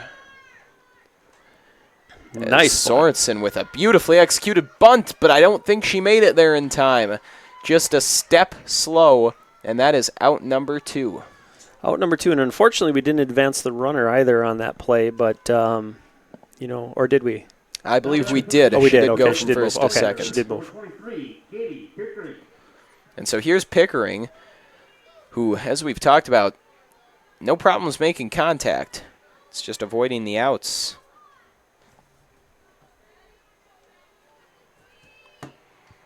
The pitch from Esterby, and again contact made, but straight to the first baseman. And she's got out at first. And you see her put her hands on her head. It's just issues with placement, something that's extremely difficult to control. But boy, if she could just get a combination of luck and a little better placement, especially where the ball's coming out off the bat, she could really be doing some damage. Yeah, that's frustrating there, even in those times where you hit the ball well. And, baseball, softball, they can be frustrating games. The best players in the world only succeed 3 out of 10 times. And, you run into those where you just feel like no matter where you hit the ball, it doesn't fall in. And, that's happening right now. But, it'll come around. Eventually she'll start finding those holes in the infield. And it's going to be a lot of fun when that happens. Pickering, of course, the other senior on this team for Shanley here on senior night. Jed, again, talking about your time with Shanley TV, I think, you obviously know how big of a fan I am of you. I've said that more than once, and I truly mean that. But maybe you could take a moment to, give a shout-out to some of the people that have supported you, throughout your time here. I couldn't think of a better idea, Mr. Finch. There's definitely too many people to name, for sure. A few people, though, I'd love to highlight. Of course, it all started with my brother Gabe Thomas, the man who came up with the idea and executed it, came up with the whole plan for everything, and ran the technology. If it weren't for him, I would just be talking, to no one. I'd just be sitting up here by myself. He got us on air. And, of course, Mrs. McTaggart, our advisor, for putting in countless hours into this program and believing in it from the start. The Shanley Athletic Club for funding it with almost no questions asked. I mean, they certainly took a risk, but they believed in it as well. Mr. Picard, our other great advisor, Wyatt Lyer, even. Got to give a big shout out to Wyatt, my first color guy, going all the way back to football my freshman year. First game I ever called was with Wyatt, a football game against Maple Valley Enderlin that I believe ended somewhere in the range of 56-7 in favor of Shanley. Tough one to call to start, but a lot of people, too many people to thank. A lot of good memories with those people along the way. I appreciate you giving me that opportunity, Mr. Finch. Want to thank you as well for giving me a fun time here in the last game of the career. 1-1 our count as we look back to the action in the top of the 5th.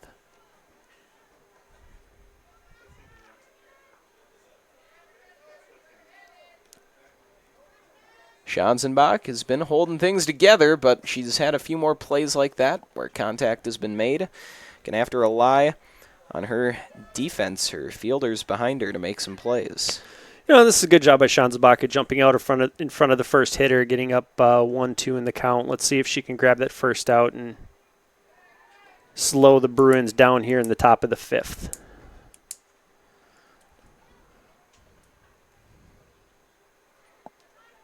It's 7-2, the lead for Shanley here.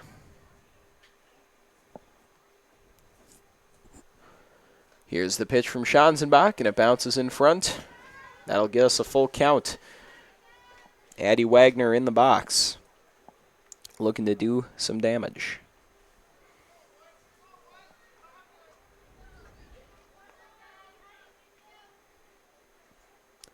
Big swing from Wagner, and a big strikeout that time for Schanzenbach. Good start to the inning.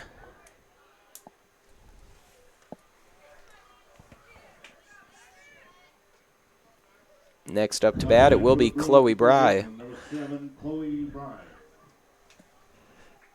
Great pitching by the Deacons. Schanzenbach again seeming to regain the form and the control that she had early in the game. As that one's fouled up high and away. Very tall foul, straight back.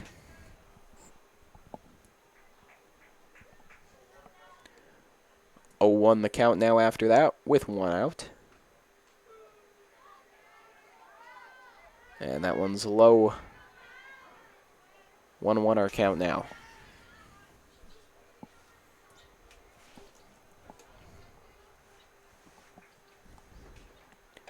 This one sent straight into the turf. The throw to first, and the out picked up by Shanley. Solid defense being played in this inning. Yeah, that was a fantastic play at shortstop there. Again, picking out the hop that she wanted. Great footwork to get behind that ball, so all she needed to do was catch, set, and throw. Nice defensive play.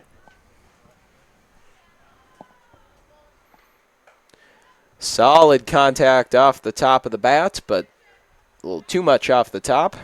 Not quite fully connected.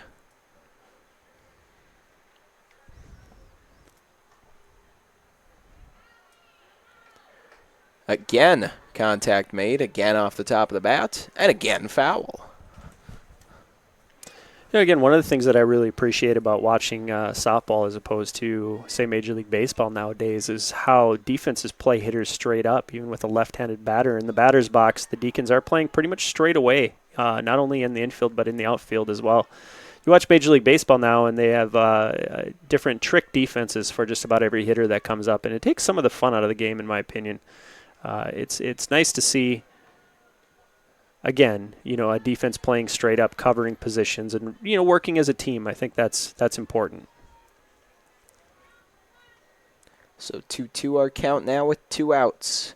It's 2s across the board as this one's put in the turf. Oh, great play made, and the out at first. How about that grab from Elena Linster? Great job in knowing that she could beat the hitter to the bag and you know, not risking a throw getting away. And so we enter the bottom of the 5th with Shanley leading 7-2.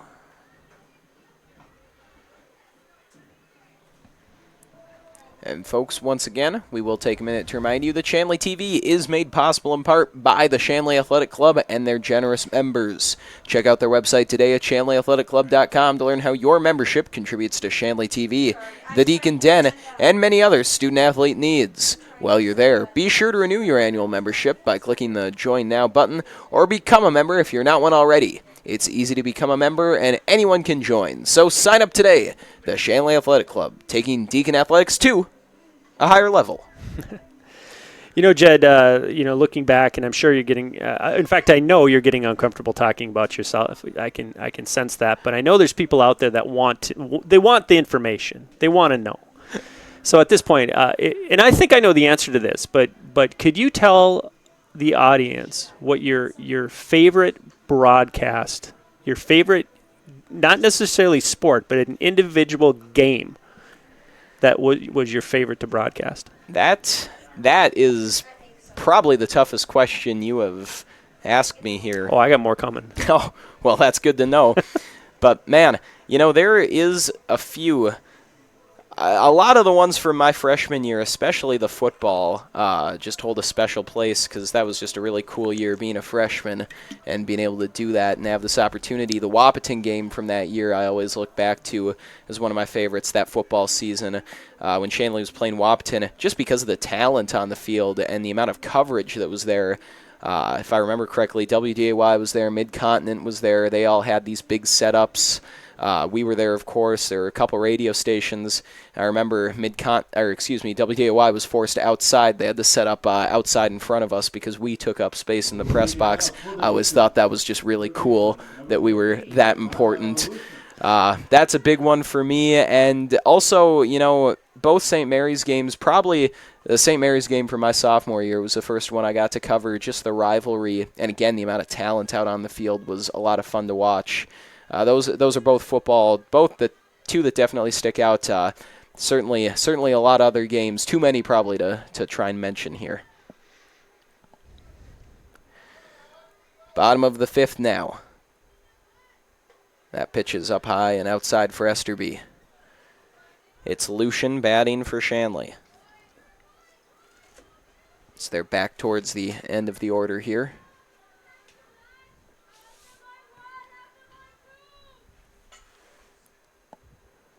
Second pitch from Esterby is high and outside as well.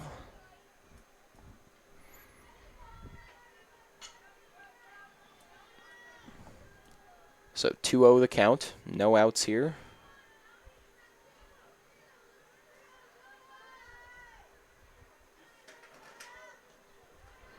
And that one is low past the catcher for ball number 3.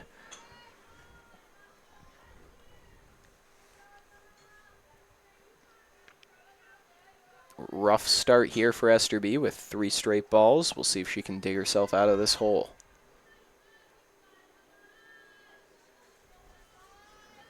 And that'll be ball number 4. 4 in a row. And that gets the walk.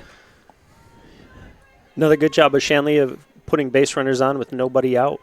Let's see if we put a play on here and perhaps move a runner around. You know, up by 5.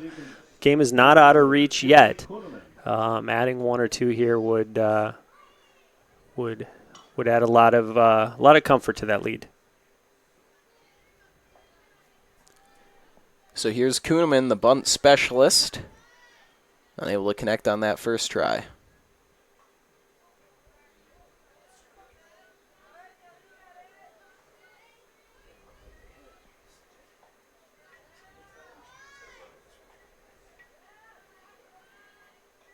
Second try from Kuhneman is a strike. I think it might have made contact with the bat, actually.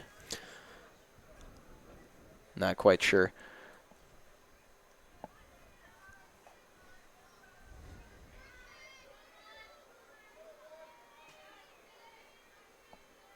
No outs with the runner on for the Deacons.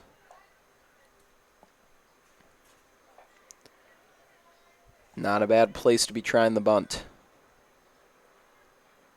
And Kuhneman does make contact. Great placement on that one. And a little bit of confusion there. Lucian wasn't sure where to go, if that one was going to be caught. And, boy, not often you see a bunt end up going that high or over that far to the right, but that works out quite well for Kuhneman. Yeah, that was an unusual play there, Jed, and where that ball landed. It was actually fortunate that the ball didn't hit the Shanley base runner, in which case she would have been out. It took that spin off the turf and avoided that, and potentially maybe could have gotten to third on that ball.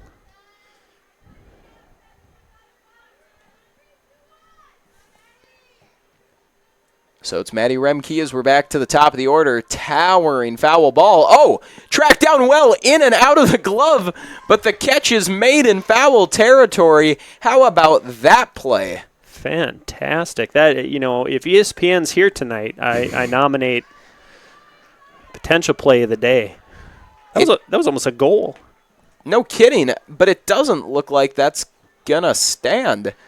I'm not sure why. Did it maybe touch the net? That's the only thing I could think of. I didn't think it did, but we're obviously not at a great vantage point as she had her back to us the entire time that was happening. Nonetheless, fantastic effort from Chloe Bry. And there's a ball for Maddie Remke.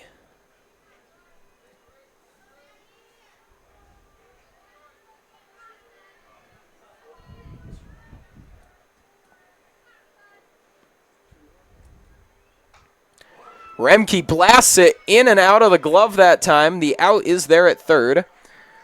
So Shanley stays with runners on first and second. Well, I think that's the definition of why they call third base the hot corner there. That was self-defense on that, and effective self-defense in that South was able to get the second out of the inning there. 2 down for the Bruins. Looking to get out of the 5th here without surrendering anything as Linster takes a huge crack at it. And she doesn't connect, but she does advance.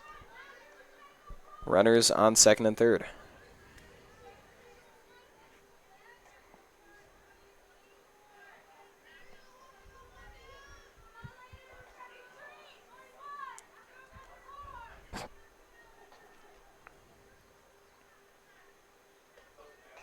And that one's high and outside for Linster. 1-1 now the count.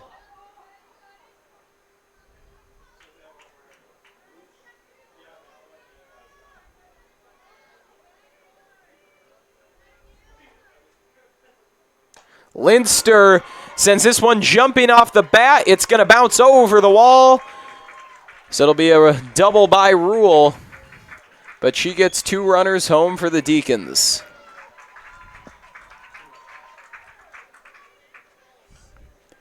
Excellent work by Linster, and she has had herself a very nice afternoon. Yeah, agreed. That's a great opposite field swing there. Drove that ball, nice bounce, got it over the fence, stand up double, ground rule double technically, and adds on to the Shanley lead.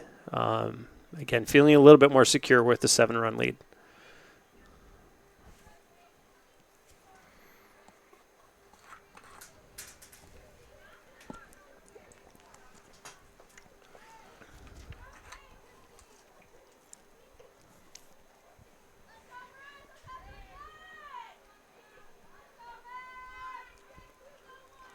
So it's a 9-2 lead here. And I'm not sure who that is batting at the moment.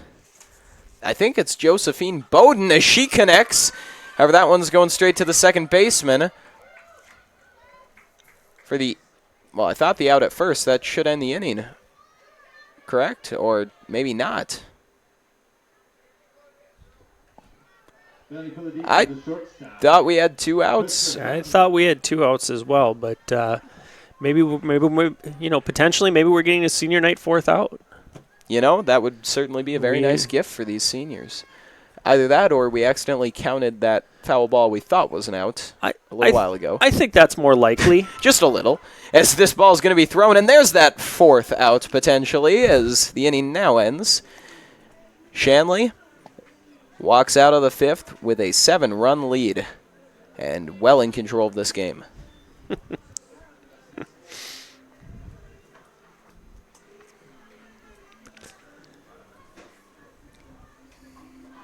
As we talk about on senior night, what it means to have seniors on your team and the leadership, whether that's at Shanley TV or on the softball team or varsity football or speech and debate. I just think that we have nights like this, and it happens every year, and seems like a pretty routine thing. But when you take a moment to think of all the time, and not just for the students, but parents too, and getting kids to and from fields and all of that, it's really something to celebrate.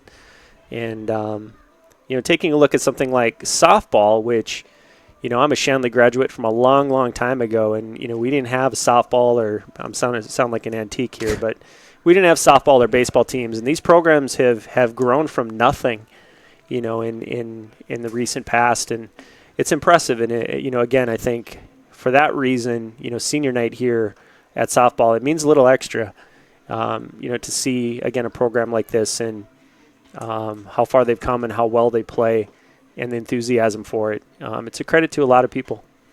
Couldn't agree with you more there, Mr. Finch. And the future appears bright as well for this program, at least the near future. They've got some impressive young players. You look around, girls like Kinley Kuhneman, just a freshman, Krista Schanzenbach, the sophomore. You've got certainly a very strong junior class. It's looking like they'll have a good year next year. And then you've got players like Azana Lucian, who was starting last year as a 7th grader, just an 8th grader now, but you'd hardly guess it based on her play. A lot to look forward to here for these Deacons. Looking to get the 6th inning underway. It's Callie Schanzenbach pitching still, and that one, bit of an odd bounce off the catcher that time. Now batting for the Bruins, Paige Schroeder. It's Schroeder at the plate for Fargo South. And that one's low for the ball. And as we watch the season goes on, as the season has gone on, I think we can certainly see Shanley trending in a positive way as we near, regionals and hopefully the state tournament. So, for the girls, really just, keeping up more of what they did, done so far today and, fielding the ball, taking those sure outs. And again, like I say to Gabby in class, once in a while, swing hard and hit dingers. It's what they've been doing. An excellent coaching philosophy, if I do say so myself. 3-1 count. And she'll take her base. A walk for Schanzenbach. First one in a while. Yeah, and, the walks have been few today. But when they've happened, the Deacons have done really a fantastic job of limiting the damage. Fast pitch softball, typically, a walk with nobody out, it's basically a run. And we haven't seen that too much from the Deacons tonight. That's a bunt that's going to go foul, I believe. And that looks to be the call. Yep, good defense. Good job of recognizing that ball had enough spin to get foul. Even if the Deacons had picked that ball up, I'm not sure there was a play to be made. And, Mr. Finch, I do have to ask, maybe the difference is as simple as it sounds, but after 4 years of calling softball, I do not know the difference between slow pitch and fast pitch softball. Is it truly just the speed of the pitches? And I hope this is not as dumb of a question as it sounds, as that one gets past the catcher and we have a runner advancing to second. Well, I think speed is in the equation, certainly. But one thing I've noticed that's a difference, and I am by no means a slow pitch softball expert, and I am a novice when it comes to fast pitch as well. But fast pitch softball seems to have more of a base running element with stealing bases. That's not something that's typically done in slow pitch softball. And slow pitch softball tends to be played more by men my age that really shouldn't have anything thrown at him at this speed. Well, there you go. The more you know. I appreciate it, Mr. You're Finch. welcome. And there's a strike for Schanzenbach. I would wager, well, this is definitely the most strikes I've seen her throw. This has got to be close to her most on the season. Another big swing to make it 0-2.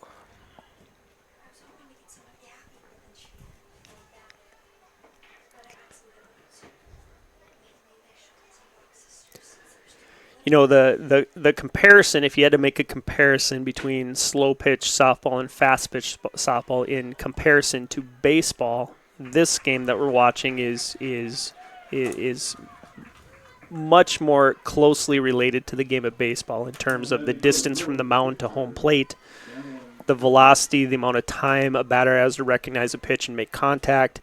I think sometimes when people hear softball, they think it's a game that might be a little bit easier. There is nothing easy about the game that these girls are playing. And there's nothing easy about hitting the ball like that as it's over the glove of Kuhneman and out for the ground rule double. It's a nice energizing play after the 3-strike, 3-swing strikeout there for Schanzenbach a minute ago.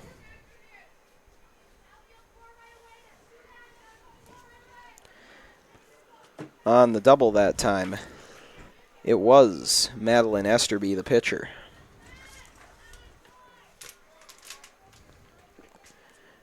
That one's fouled back, but Esterby's going to advance to third as it got away from the catcher, and maybe not. It was fouled, so she'll move to second. Something that may have just slipped our attention, I noticed that Gabby Nelson is no longer in at first base. Yeah, I noticed that when they were batting, it was Bowden who took her spot, and it sounds like she may have an injury sustained, a head injury I'm hearing. Sounds like she might have taken a ball off the head, or when she slid, it sounds like. That was when the injury occurred. So something to watch going forward. They may just be being extra cautious considering how important she is to the team. But yeah, that's certainly a development we'll keep an eye on.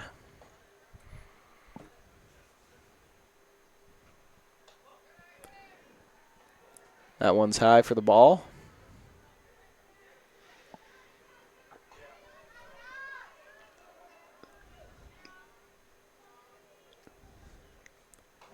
This one's sent straight into the turf. Oh, mishandled, though, at third, and it's foul anyway.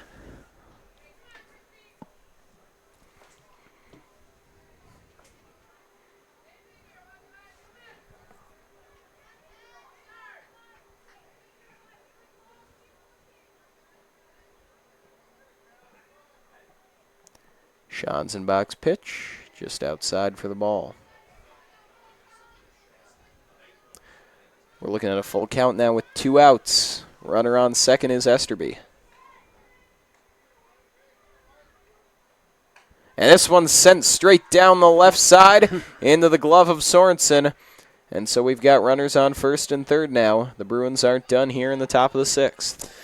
You know, that was a good pitch. I think Schanzenbach put that ball right where she wanted to. Just a nice piece of hitting to stay with that ball in the zone and line it out to left field. So a little life by the Bruins here.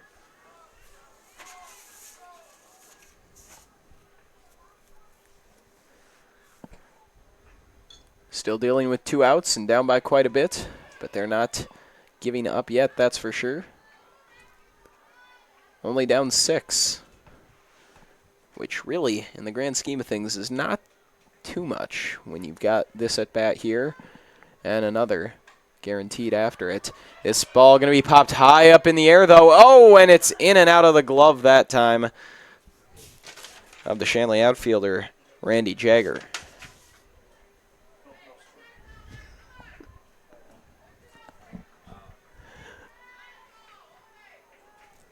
So in the top of the 6th,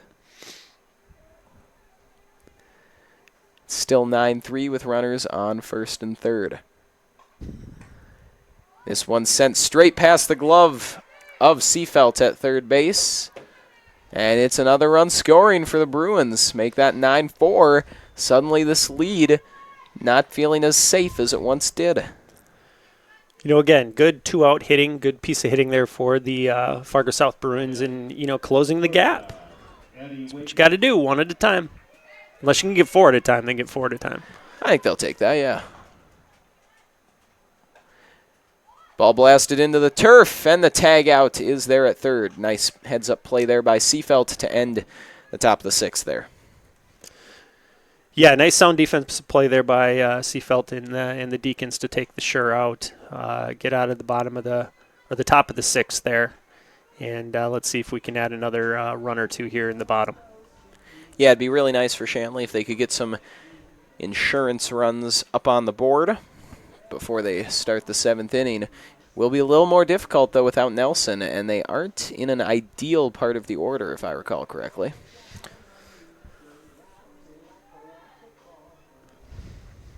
But again, like you've said a couple times, I can't imagine a better evening to play softball. Even the wind, the flag in left field is not moving. Flag in right field is blowing straight out. So, you know, all around just about perfect conditions. Yeah, it really is, and it's nice considering that this is really the only nice game at least we've been here for. Most of the others have been pretty crummy weather, pretty cold, and often rainy. That's the danger of a spring sport, but it is 74 and sunny at the moment, and that's what you want to see. You know, I got to say, Jed, since Esterby's come into the game, I've been very impressed with her and how she controls not only the tempo in I notice she varies the amount of time she spends off of the mound, behind the mound, and I really appreciate players that think through their game, and she seems to do that very well. So what grade is she? Esterby is a sophomore. There you go. So bright things in the future for Fargo South. Yeah, certainly they are. I mean, they do have a heavy veteran presence, but I did mention it before the game, a lot of sophomores in this lineup. Also Wagner, the freshman shortstop, one of their better players. So the future bright indeed for Fargo South. Here we are now in the bottom of the 6th, And it's Callie Schanzenbach Schanzenbach. to start off batting for them.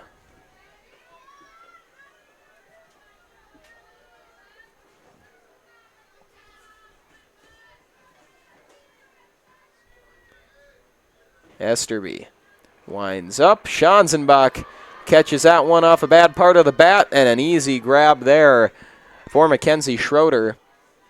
She did have to look straight up with some sun in her eyes. I don't want to say that's too easy. I mean, we've seen a few girls now miss those foul catches, so it's good work there by Schroeder. Yeah, we've seen that here at Cichy Stadium about this time of night. The sun is going down sort of right behind the first base line. So in left field, third base, shortstop, that can be very tricky at this time of the day.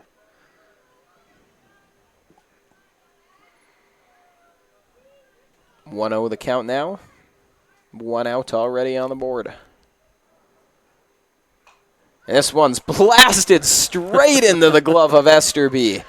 Sorensen thought she had a shot there, but Esterby snatched it out of the air. You know, fantastic job of being prepared after releasing the pitch. Great defensive position. She was that wasn't luck. That was great defense. That one's low from Esterby. You know, Jed, I have a feeling. I think this is Pickering's at bat. It is senior night, and she has been very close before. She's going to let that one go, though. Being patient with these pitches.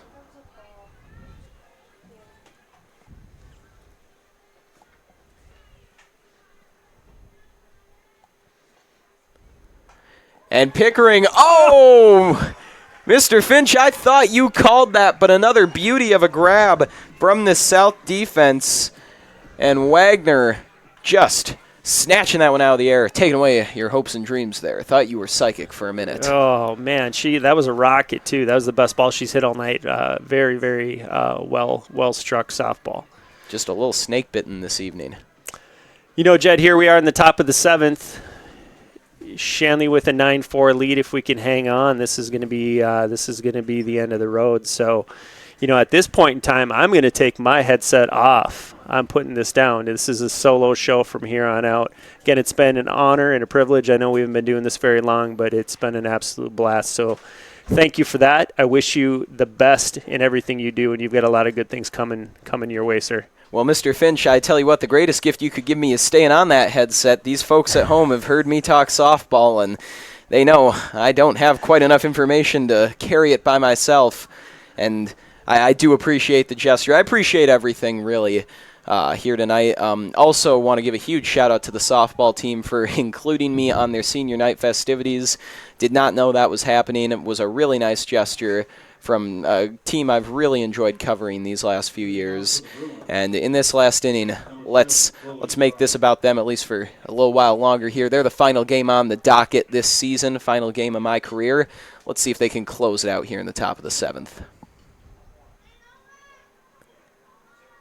It is Callie Schanzenbach still pitching. Started this game very strong, and she's stayed in control for the most part, as this one's a little outside for the ball. Chloe Bry, the sophomore, is at the plate. Pitch number 2 from Schanzenbach, and she gets the big swing from Bry.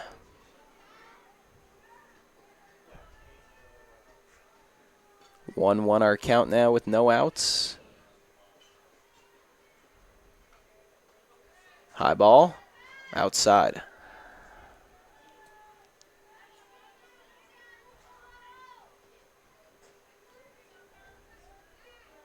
Wind up here from Schanzenbach, and it's in for strike number 2, so she goes back and forth here, alternating balls and strikes. One thing is clear, she definitely expedites the process a little more than Esterby. They are different in that regard. And, well, there's the other thing that sets Schanzenbach apart. That is strikeout number 8 by my count. Really nice evening for her in that department. Just continuing her excellent display of pitching skills.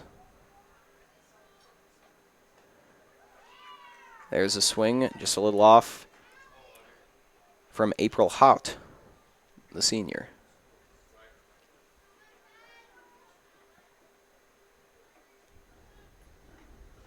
That one fouled back for strike number 2.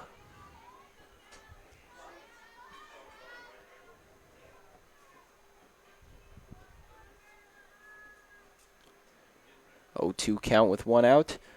Schanzenbach.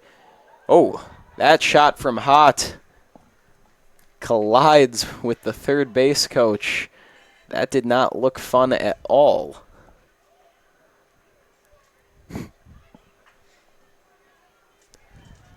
Does not appear to be too shaken up. That's a good sign. Gonna stand a little further away, though, as Schanzenbach winds up. Hot with the big swing. How about another strikeout for Callie Schanzenbach? Make that number 9 on the evening. Now batting the catcher, Kate Schroeder. Schroeder, the catcher, is up now, as Schanzenbach looks to continue this torrid streak. Well, that might end it as Schroeder sends a towering blast into center field, and that's gone for the solo home run blast. How about Schroeder injecting life into this Fargo South team?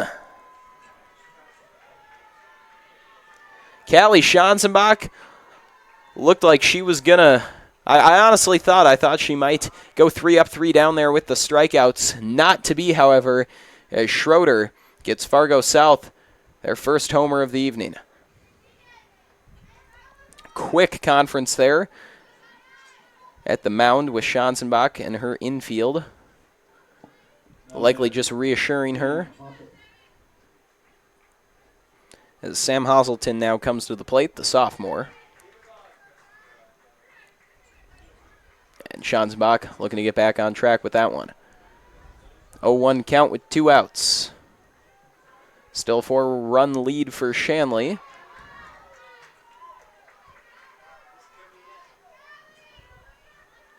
Oh, 2 now.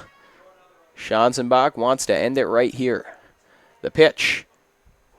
Just outside. Thought that one might have snuck in there. I think the Shanley bench did too. It was very close though. Hazelton trying to keep her team alive here. Schanzenbach lets it go, the big swing, and the strikeout. She ends the game, and in a very fitting fashion, strikeout number 10 for player number 10, Callie Schanzenbach, ends this game with a 9-5 win for the Deacons, and yet another strikeout. And Mr. Finch, before we go here, I'll give you one more chance to hop back on the mic. You got any closing thoughts here in this game?